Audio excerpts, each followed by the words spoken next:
C'en est fini de la finale de la Coupe du Monde de Lyon, une coupe éprouvante pour les cavaliers bas-normands. Il y a d'abord eu le forfait de Patrice Delaveau, évidemment hier, et puis des fautes, beaucoup de fautes pour Sylvana et Kevin Stott. Pas d'exception ce lundi, Sylvana a fait tomber 2 barres sur le parcours de la première manche. Bien sûr, j'aurais pu faire mieux si j'avais pris un autre cheval et que j'avais mis moins de barres par terre. Mais ça a aussi pu être le cas avec Sylvana. Il y a eu un peu de malchance le premier jour, devoir prendre les risques dans ce barrage. Enfin, une accumulation de choses qui ont fait que ça ne s'est pas déroulé dès le départ comme je le souhaitais. Et j'ai jamais réussi à rattraper justement ce retard de départ.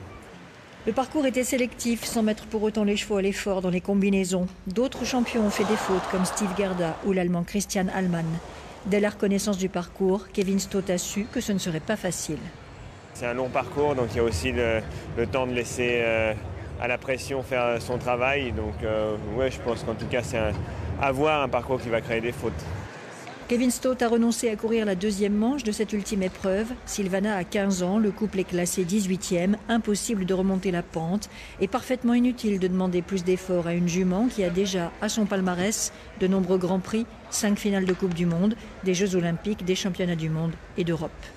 Elle n'est pas en fin de carrière, elle va faire encore de la compétition, mais on va cibler un peu ses épreuves. Elle ne va pas courir 3 jours, elle va sauter un jour une petite épreuve, elle aura un jour de repos ou 2, elle fera le Grand Prix le dimanche, mais elle a encore des victoires dans les jambes, ça c'est sûr.